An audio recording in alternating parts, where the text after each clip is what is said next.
adik-adik kelas Samuel, kelas Matius, kelas Markus, kelas Lukas, dan kelas Yohanes. Wah, kakak sudah kangen loh sama kalian semua. Ayo, masih pada ingat gak nih sama Kak Kesha? Wah, bagaimana nih kabar kalian selama ada di rumah? Kakak berdoa agar kalian tetap semangat dan sehat-sehat selalu ya di rumah.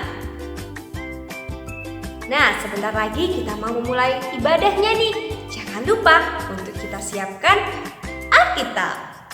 Alkitab, Alkitab, bukunya Tuhan. Alkitab, Alkitab, buku kesayangan. Ku punya Alkitab, ku punya Alkitab. Ini firman Tuhan, ini Alkitabku. Nah, ini Alkitabnya Kak Kesha. Ayo, mana Alkitabnya adik-adik? Kita persiapkan sama-sama ya. Nah, Kak Kesha punya satu ayat nih buat adik-adik semuanya. Yuk kita sama-sama buka ya di dalam Filipi 4 ayat 13. Yuk adik-adik kita sama-sama membacanya ya. Filipi 4 ayat 13. Segala perkara dapat kutanggung di dalam Dia yang memberi kekuatan kepadaku. Amin. Nah, adik-adik, Kak Kesha tahu nih, selama pandemi ini pasti adik-adik merasa takut, merasa khawatir. Karena selama pandemi COVID-19 ini, adik-adik gak bisa bertemu teman-teman, guru-guru secara langsung ya. Semuanya harus serba online. Wah, bahkan kalau adik-adik mau pergi jalan-jalan, gak bisa seleluasa dulu ya. Semuanya jadi berubah. Pasti adik-adik semuanya merasa bosan, sedih ya. Nah, tapi Kak Kesha punya kabar baik nih buat adik-adik semuanya.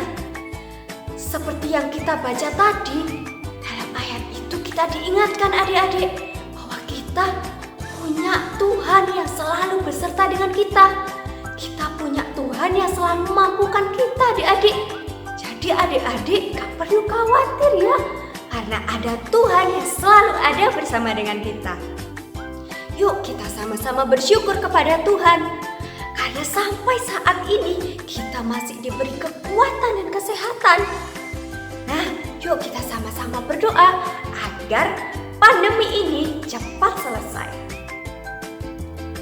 Sebentar lagi kita mau memuji Tuhan. Yuk kita sama-sama persiapkan hati dan memuji Tuhan dengan bersukacita.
Siapa yang dicari Tuhan saya?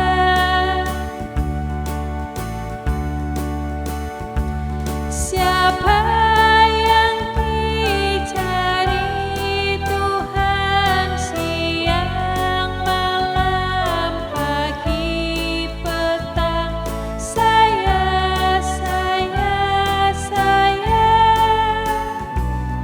orang yang berdosa.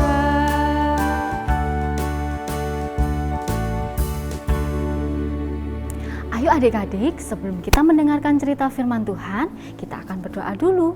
Lipat tangannya, tutup matanya. Tuhan Yesus, terima kasih sebab Engkau Allah yang baik. Sebentar kami mau mendengarkan cerita firman Tuhan. Biarlah Engkau menolong untuk kami dapat duduk dengan tenang dan mendengarkan cerita firman Tuhan yang daripada Engkau. Terpujilah namamu hanya di dalam nama Yesus. Haleluya, amin. Ayo, sebelum kita mendengarkan cerita firman Tuhan, setelah kita sudah berdoa, kita akan membaca firman Tuhan. Diambil dari Kisah Para Rasul 9 ayat 19 sampai 28. Kakak tunggu ya. Sudah belum? Oh, ya. Kakak tunggu kok. Oke, sudah ketemu? Kita mulai. Saulus dalam lingkungan saudara-saudara. Saulus tinggal beberapa hari bersama-sama dengan murid-murid di Damsyik. Ketika itu juga ia memberitakan Yesus di rumah-rumah ibadat dan mengatakan bahwa Yesus adalah anak Allah. Semua orang yang mendengar hal itu heran dan berkata, "Bukankah ini Dia yang di Yerusalem mau membinasakan barang siapa yang memanggil nama Yesus ini? Dan bukankah Ia datang ke sini dengan maksud untuk menangkap dan membawa mereka ke hadapan imam-imam kepala?" Akan tetapi Saulus semakin besar pengaruhnya dan ia membingungkan orang-orang Yahudi yang tinggal di Damsyik. Karena ia membuktikan bahwa Yesus adalah Mesias. Beberapa hari kemudian orang-orang Yahudi merundingkan suatu rencana untuk membunuh Saulus. Tetapi maksud jahat itu diketahui oleh Saulus. Siang malam orang-orang Yahudi mengawal semua pintu gerbang kota supaya dapat membunuh dia. Sungguh pun demikian, pada suatu malam murid-muridnya mengambil dan menurunkannya dari atas tembok kota dalam sebuah keranjang. Setibanya di Yerusalem, Saulus mencoba menggabungkan diri kepada murid-murid, tetapi semuanya takut kepadanya karena mereka tidak percaya bahwa ia juga seorang murid. Tetapi Barnabas menerima dia dan membawanya kepada rasul-rasul dan menceritakan kepada mereka bagaimana Saulus melihat Tuhan di tengah jalan dan bahwa Tuhan berbicara dengan dia dan bagaimana keberaniannya mengajar di Damsyik dalam nama Yesus. Dan Saulus tetap bersama-sama dengan mereka di Yerusalem dan dengan keberanian mengajar dalam nama Tuhan. Aduh, bagus ini bajuku. Wah, keren. Wah, ada bandananya juga. Oh, hai adik-adik. Wah, lihat nih baju Kak Puput baru loh. Oh iya, adik-adik pernah nggak dibelikan mama papa kalian baju baru kayak Kak Puput ini loh, atau sepatu baru, atau tas baru, atau apalagi yang baru ya. Wah, tapi itu senang loh adik-adik, itu menyenangkan sekali. Ada sesuatu yang baru, Kak Puput juga senang loh. Nah, sama seperti Paulus, dia dulu namanya Saulus, masih ingat enggak? Iya, dia diberikan nama yang baru, keren loh, namanya sekarang Paulus. Dulu namanya Saulus, sekarang namanya Paulus. nama Saulus menjadi Paulus. Dia menjadi ciptaan yang baru. Yang lama itu loh adik-adik sudah berlalu dan yang baru sekarang sudah datang. Paulus mendapatkan kesempatan baru dari Tuhan.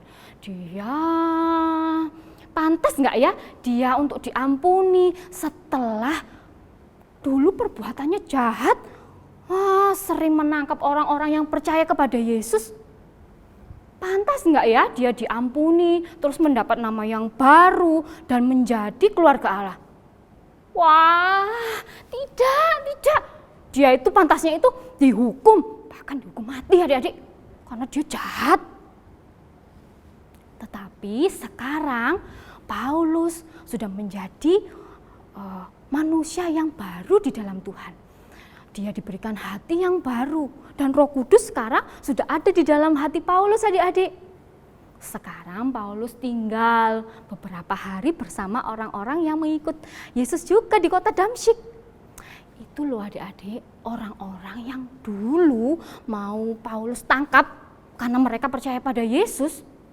Tapi justru sekarang Paulus bersama-sama dengan mereka menceritakan tentang Yesus itu adalah Tuhan. Ya, sekarang Paulus hidupnya menjadi baru. Tuhan mengubah hati Paulus adik-adik. Tuhan memberikan hikmat, memberikan kemampuan untuk Paulus dapat membuktikan dan meyakinkan banyak orang bahwa Yesus itu adalah anak Allah. Dia itu penyelamat loh yang dijanjikan Allah. Lah, namun orang-orang yang tidak suka kepada Paulus. Ya, teman-teman itu loh, teman-teman Saulus yang dulu yang suka menangkap orang yang percaya kepada Yesus. Loh. Itu kan dulu namanya Saulus ya. Loh, kok sekarang dia bernama Paulus? Wah, mereka menjadi heran, marah, mereka tuh nggak percaya. Kok sekarang dia itu mendapat nama baru, namanya Paulus. Maka mereka merencanakan untuk membunuh Paulus. Mereka ingin menangkap Paulus dan mau membunuh Paulus. Mereka menunggu dari pagi,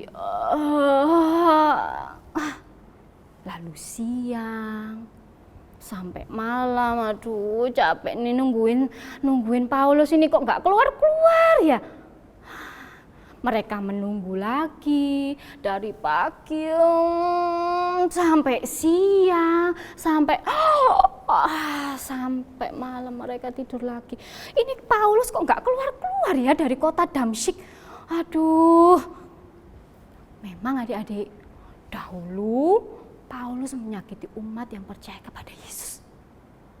Tapi sekarang Tuhan membuat perubahan besar yang mengubah Paulus yang dulu membenci Yesus menjadi orang yang cinta kepada Yesus. Dan menceritakan tentang Yesus, bahwa Yesus itu adalah Tuhan, dia benar-benar Tuhan. Nah, sekarang justru adik-adik, orang-orang lainlah yang berusaha untuk menyakiti Paulus karena dia gak percaya kepada Yesus. Suatu malam, orang-orang yang percaya kepada Yesus karena ajaran dari Paulus menolong dia untuk meloloskan diri dari kota itu. Paulus diturunkan di dalam sebuah keranjang besar melalui tembok kota. Ayo adik-adik, kita bantu Paulus untuk menuruni tembok kota. Adik-adik, ayo kita panggil Paulus yuk. Paulus, sini. Paulus, kamu tahu nggak temenmu yang dulu itu loh? Nah, dia itu kan jahat-jahat kan. Dia berencana untuk menangkap kamu dan mau dibunuh. Kamu mau ndak dibunuh? Nggak mau ya adik-adik. Oh, nggak mau kan? Iyalah. Nah, sekarang kita mau bantu kamu, ya? Ya boleh lah. Nah, ayo sekarang kamu masuk di keranjang ini ya.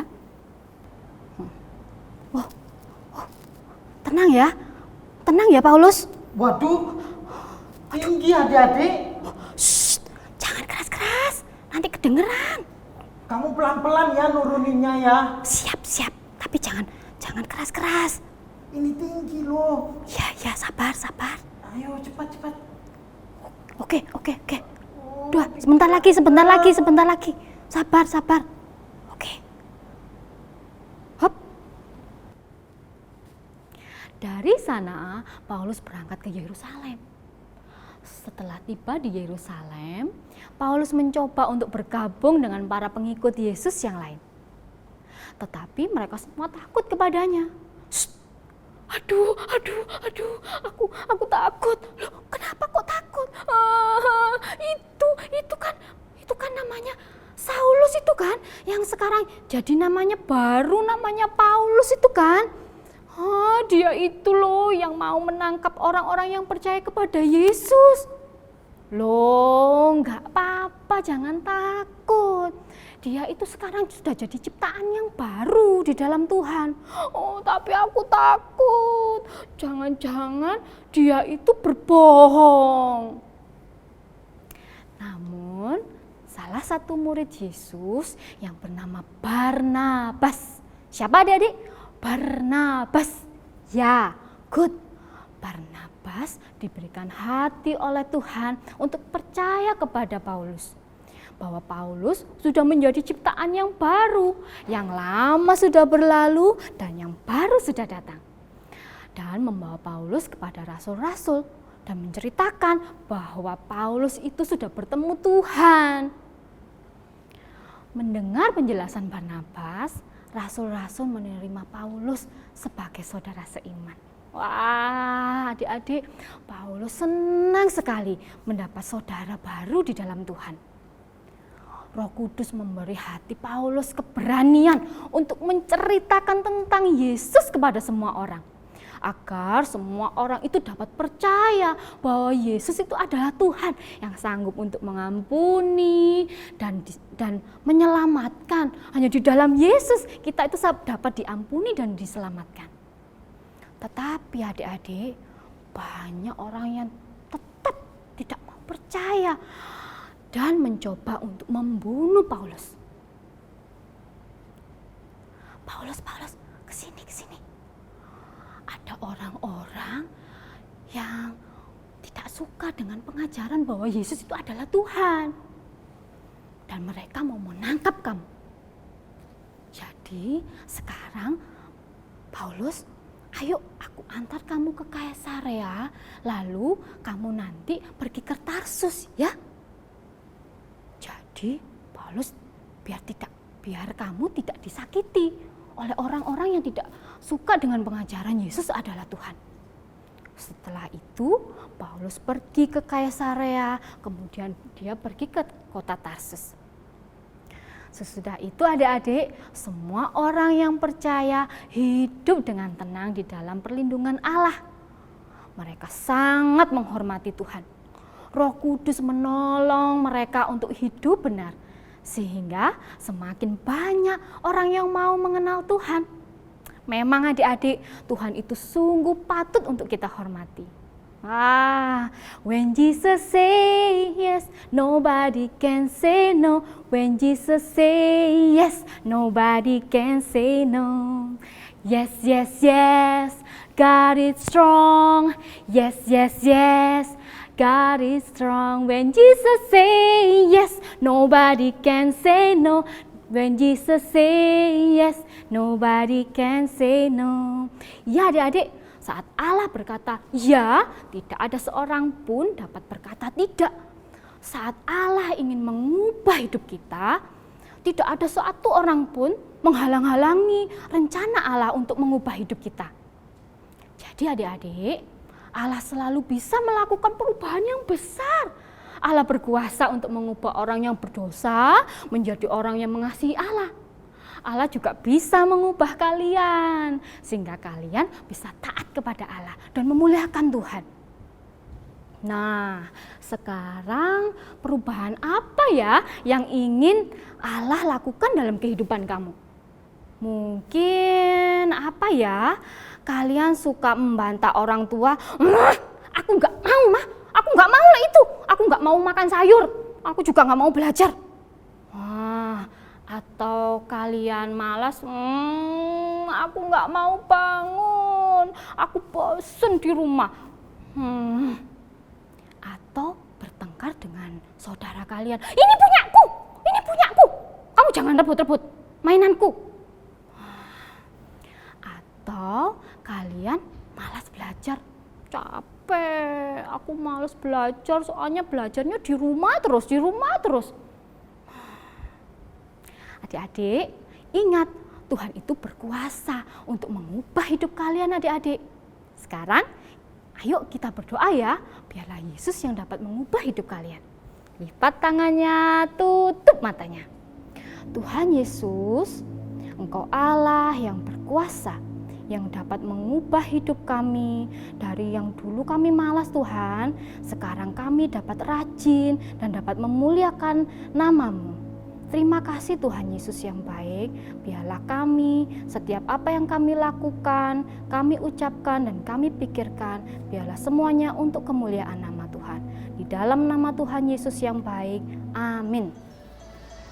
Sekarang kita mau ayat hafalan ya. Kolose 3 ayat 23. Apapun yang kamu perbuat, perbuatlah dengan segenap hatimu, seperti untuk Tuhan, bukan untuk manusia. Sekali lagi ya, Kolose 3 ayat 23. Apapun yang kamu perbuat, perbuatlah dengan segenap hatimu, seperti untuk Tuhan, bukan untuk manusia. Sekarang yang bahasa Inggris ya. Colossians 3 verse 23. Whatever you do, work at it with all your heart, as working for the Lord, not for man. Sekali lagi, Colossians 3 verse 23. Whatever you do, work at it with all your heart, as working for the Lord, not for man. Nah, gimana firman Tuhannya? Kakak percaya kita semua sudah diberkati oleh firman Tuhan dan kita diingatkan tentang kasih Tuhan. Oh ya, kalian jangan lupa ya untuk selalu membaca renungan setiap hari dan menjaga kebersihan dengan mencuci tangan, menjaga kesehatan dengan makan makanan sehat. Kalau keluar rumah jangan lupa pakai masker ya. See you, God bless you.